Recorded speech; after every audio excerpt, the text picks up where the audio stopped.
ассалому алайкум ва раҳматуллоҳи ва баракатуҳ. Тамошобинони муҳтарам, то 16 даҳмоҳагӣ, яъне моҳи октябр 2020 иншоалло ки ақаллан 60 то ами духиё бояд мефурӯхтем. 20 та фурӯхтагием бародарони азиз. ҳозир 40 донаи дига мондагиай, ами атрҳои сайф 40 донаи дига мондагиай.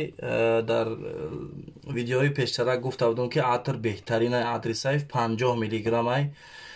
буш чанд рӯз мемонад дар либос. хоб нархаш 1700 рублай.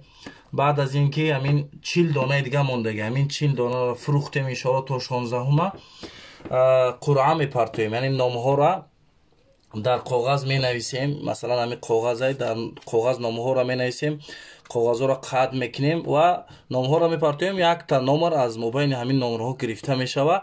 номи кадме ки биромад иншоалло соҳиби соат мешава.